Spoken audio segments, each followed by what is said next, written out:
এবং যে সকল ভাইয়েরা আপনারা সৃষ্টি না করে সুযোগ করে দেবে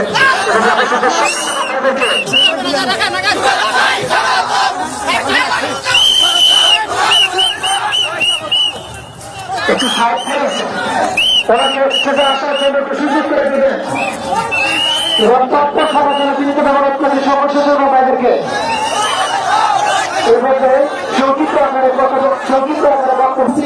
তিনি আমাদের মঞ্চে কিন্তু উপদেষ্ট হয়েছেন তোমাকে মঞ্চের শাসন গ্রহণ করার জন্য তিনি তো অনুরোধ করছি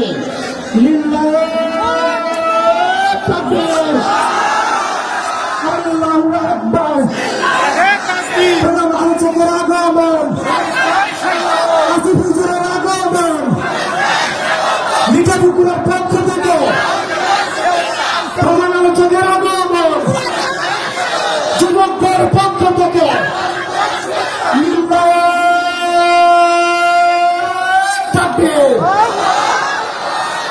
সম্মানিত প্রস্তুতি আজকের বিষয় প্রাচীন কম না ফেলে সম্মানিত প্রধানমন্ত্রী মনে Stop thinking about your past. Think about your present.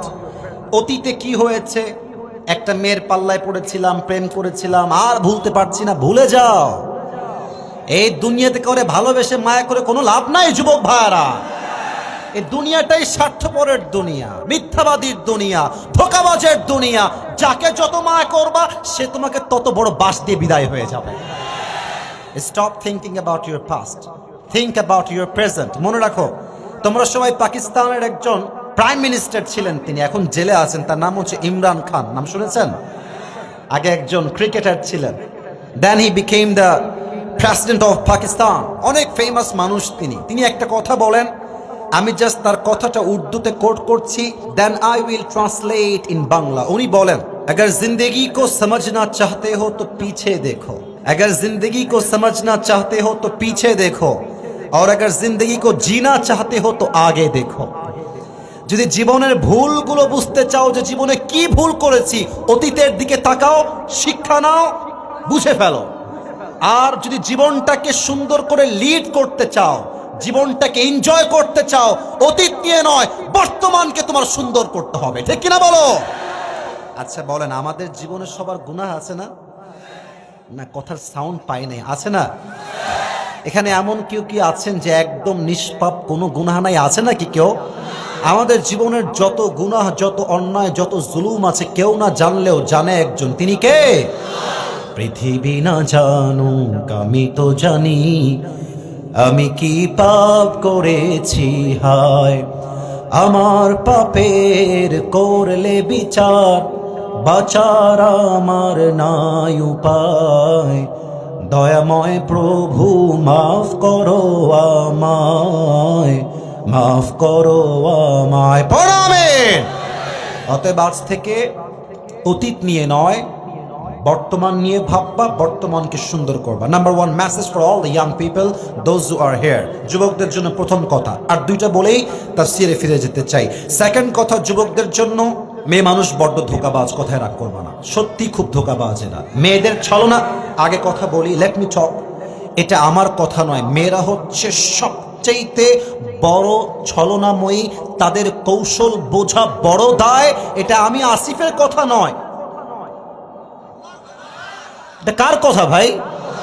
এটা আমার কথা নয়। তুমি ভাববা যে ইয়ার ইয়ে তো মুঝে হি মোহাব্বত করতি, এত সোজা। মেয়ে মানুষের কাছে অলওয়েজ একটা ব্যাকআপ ফাইল থাকে, এই ঘাটে না হইলে ওই ঘাটে, ওই ঘাটে না হইলে এই ঘাটে। মেয়েরা সহজে কাউকে দিল থেকে ভালোবাসতে পারে না। আর আজকালকার যে যুগ শুরু হয়েছে, মেয়েরা প্রেম করে একটার লগে, বিয়ে করে আর একটার লগে। প্রেম করার সময় টাকা হলেও চলে, না হলেও চলে, চাকরি হলেও চলে, না হলেও চলে, ব্যবসা হলেও চলে, না হলেও চলে, লেকিন জব শাদি কা ওয়াক্ত আতা হে মেরে দোস্ত, पैसा वाला मुझे चाहिए चाहिए। অতএব মেয়েদের পাল্লায় পড়ে জীবনটাকে নষ্ট করবো না। শোনো, একটা নসিহত করি 2 নাম্বার, এটাই শেষ নসিহত 2 নাম্বারে এসে। জীবনে তুমি যেখানেই যেতে চাও তত দূর যাবা যেখান থেকে তোমার ফিরে আসা সম্ভব হয়, তত দূর যাওয়া না যেখান থেকে তোমার পেছনের গন্তব্য হারিয়ে যায়। চাই সেটা রাস্তা হোক কিংবা কারো মন হোক, জীবনে কোনো সম্পর্কে এত দূর যাবা যেখান থেকে আবার গন্তব্যে ফিরে আসা যায়। যদি অনেক দূরে চলে যাও তোমার বর্তমান নষ্ট হবে, ভবিষ্যৎটাও নষ্ট হয়ে যাবে, ঠিক কিনা বলেন? মেয়েদের পাল্লাই পড়ো না, আল্লাহ হেদায়াত দান করুন, পড়া আমিন। 3 নাম্বার কথা, এটাই আমার শেষ কথা তাফসীরের পূর্বে। শেষ কথা, আমার কথাটা একটু বুঝে শুনবেন। তাকবীর দেন সবাই, লিল্লাহি তাকবীর। আচ্ছা, আমার কথা কি বোঝা যায় নাকি যায় না? না, আপনারা হ্যাঁ বললে তো আমি ভয় পাবো। কথা কি বোঝা যায় আমার? 3 নাম্বার কথা, ফোকাস অন ইউর ক্যারিয়ার। নিজের ক্যারিয়ারে ফোকাস করো ভাই। এই বন্ধু বান্ধব প্রেম প্রীতি সব যাবে আসবে, দিন শেষে টাকা না থাকলে বাপ মাও আজকাল ভালোবাসতে চায় না। আমি নিজে দেখেছি, বাসায় 3 ছেলে, আপনারা রাগ করবেন না মুরব্বীরা, আপনাদের পায়ে ধরে মাফ চাচ্ছি আমি। বাসায় 3 ছেলে, 2 ছেলে বেকার, 1 ছেলে ইনকাম করে। তোমরা আমার কথা ভালো করে বুঝবা, যেই ছেলে ইনকাম করে বাসার ভেতরে বড় ছেলে, দেখবা বাপ এবং মা ওই 2 বেকার ছেলের চাইতে প্রতিষ্ঠিত ছেলেকে সবচেয়ে বেশি ভালোবাসে। এখন বাপ মা স্বার্থের পেছনে ছোট যুবক ভাইয়েরা, অতএব টাকা কামাই কর। আর একটা কথা মনে রাখবা, আচ্ছা দেখো তো এটা আমার হাতে কিসের বোতল? হ্যাঁ, কথা বলতে হবে, কিসের বোতল এটা? যদি আপনি, এটা নাম হচ্ছে কি, আচ্ছা পুষ্টি, এটা যদি আপনি রংপুরের নর্মাল দোকান থেকে কিনেন সর্বোচ্চ দাম নেবে 25 থেকে 30 টাকা, ফর এন এক্সাম্পল। এই পানির বোতল যদি আপনি ঢাকার 7 স্টার হোটেল থেকে কিনেন, দেখবেন এই পানির দাম হয়ে গেছে 70 টাকা। একই বোতল, একই পানি, একই কোম্পানি, রাস্তার দোকানের দাম 30 টাকা, 5 স্টার হোটেলের দাম হচ্ছে 70 টাকা। আবার একই পানি আপনি কিনবেন ইন্টারন্যাশনাল ফ্লাইট যেখান থেকে হয়, ঢাকার আন্তর্জাতিক বিমানবন্দর এয়ারপোর্টে ঢুকলেই দেখবেন 30 টাকার পানি 100 টাকা হয়ে গেছে। অথচ পানিও এক, বোতলও এক, কোম্পানিও এক, জাস্ট জায়গা পরিবর্তন হওয়ার জন্য দাম কম বেশি হয়ে গেছে। তো তুমি তো রংপুরের মিঠা পুকুরে আছো, তোমাকে অনেকে মূল্য দিচ্ছে না, এর মানে এটা নয় যে তুমি মূল্যহীন একটা মানুষ। তুমি তোমার জায়গা পরিবর্তন করো, ক্যারিয়ার তুমি চেঞ্জ করো, অবস্থান পরিবর্তন করো, তোমার দাম আল্লাহ আকাশচুম্বী করে দিবে, ঠিক কিনা বলো? জায়গা পরিবর্তন করো, ঢাকায় যাও, যাও আমেরিকা যাও, যাও লন্ডন যাও, যাও দুবাই যাও, যাও তুমি ইতালি যাও, তোমার যেখানে গেলে ক্যারিয়ার সুন্দর হবে সেখানেই সফর করো। গ্রামের মধ্যে থেকে ধানের খেতে ধান কেটেই কিন্তু জীবনের উন্নয়ন আসবে না যুবক ভাইরা। জীবনে কিছু করতে হলে মাতৃভূমি ত্যাগ করতে হবে, বাসা ত্যাগ করতে হবে, নিজের জীবনে ভালো কিছু করতে হলে নিজেকেই করতে হবে, কেউ আমার ভালো উন্নয়ন করবে না, ঠিক কিনা বলো? আল্লাহ যুবকদেরকে ক্যারিয়ার ভালো করার তৌফিক দান করুক। আমরা সকলেই দিল খুলে পড়ছি আমিন। আসলে আমরা তাফসীরের দিকে ফিরে যাই। সবাই যারা আসছেন বিবাহিত কারা একটু হাত তুলেন তো, বিবাহিত ভাইয়েরা। খুব মজায় আছেন, শীতকাল তো। আচ্ছা, বিবাহিত ভাইয়েরা, মুরব্বীরা হাত তুলেন না, আপনারা হাত নামান, মুরব্বীরা হাত নামান। আচ্ছা, বিবাহিত ভাইয়েরা অনেকেই আছে দেখা যায়।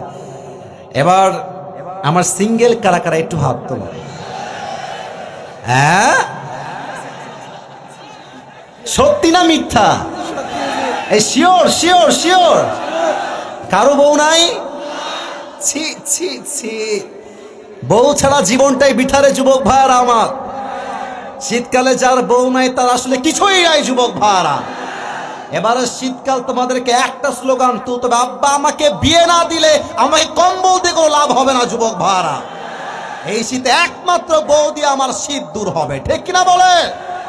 আমি 3টা স্লোগান দিব, বিবাহিত ভাইরা দিবেন প্রথম স্লোগান, সিঙ্গেলরা দিবেন দ্বিতীয় স্লোগান, আর থার্ড স্লোগান সবাই মিলে দিবেন। আমি সহ সবাই মিলে স্লোগানের ঠেলায় স্টেজ ভেঙে নিচে পড়ে যাব, ঠিক আছে?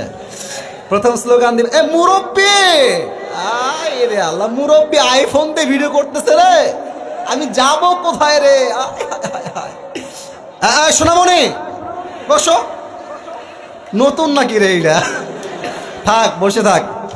সবাই বিবাহিত ভাইয়েরা কাশি দেন। বিবাহিতরা ফেল করবে রে, ভাবসাব খুব খারাপ।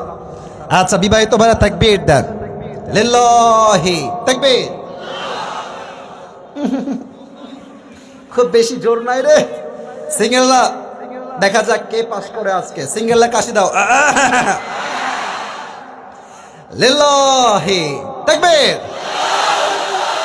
বিবাহিত ভাইরা, আই এম সো সরি, আমাকে মাফ করে দিবেন, সিঙ্গেলের কাছে কারো খাওয়া নাই। এবার সবাই মিলে তাকবীর দেন বাঘের মতো আওয়াজ করে। লিল্লাহি তাকবীর। আল কোরআনের আলো, আল হাদিসের আলো। স্লোগানটা ভুল হয়েছে, মাফ চাচ্ছি। হ্যাঁ, সংসদে। হুজুর স্যার আপনি ঠিক বলেছেন আমার ভাই, এদিকে তাকান। ঘরে ঘরে নয়, সংসদে জ্বলতে হবে। Let's try again together. আল কোরআনের আলো। আমার কি মনে হয় জানেন, সাইদি সাহেব বেঁচে থাকলে আজকে দিন কায়েমের আন্দোলন 80% এগিয়ে যেত যুবক ভাই।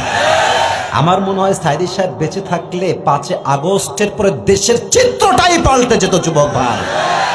ওরা বুঝে গেছে যে এই মালকে বেঁচে রাখলে অবস্থা খারাপ হয়ে যাবে। আর আমার মনে হয় যে সাইদি সাহেবের মতো যেই যোগ্যতা সম্পন্ন আলেম আমাদের দেশে ছিল, কথায়ও এক কাজেও এক, পুরো জীবনটা জেলখানায় পার করেছে, শহীদ হয়েছে, বাতিলের সামনে মাথা নত করো নাই যুবক ভাইরা। ইমান তো এমনই হওয়া দরকার যে ইমান প্রয়োজনে জ্বলে উঠবে, বাতিলের সামনে মাথা নত করবে না, ঠিক কিনা বলেন? উনি এটা বলতেন, আল কোরআনের আলো সংসদে জালো, ঘরে ঘরে জালো নয়। Let's try again. আবার বলছি, আল কোরআনের আলো, আল হাদিসের আলো। কোরআন হাদিস যেখানে, আলেম ওলামা যেখানে,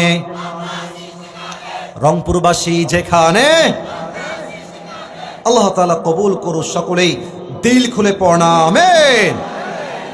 আজ আপনাদের জন্য আমি আমার একটা গিফট নিয়ে আসছি, আমার নিজের একটা টুপি নিয়ে আসছি আমি গিফট দেওয়ার জন্য। लेकिन ये हर किसी को मिलने वाला नहीं है, ये नसीब की बात है, सिर्फ एक इंसान को ही ये मिलेगा। কার ভাগ্যে আসবে এটা? যেই যুবক এখন থেকে পুরো তাফসীর দিল দিয়ে শুনবে এবং শেষে গিয়ে বলতে পারবে, তাকে আমি আসিফ এই টুপিটা আজকে সম্মানের সঙ্গে পরিধান করায় দিব। রাজি আছেন ইনশাআল্লাহ? সাউন্ড জোরে বলতে হবে ইনশাআল্লাহ। আরেকবার বলেন সবাই ইনশাআল্লাহ। মুরব্বীরা দাঁত বের করে করে হাসতেছে। আল্লাহ তাআলা আমার মুরব্বী আব্বা জানদেরকে নেক হায়াত দান করে। পড়া আমিন।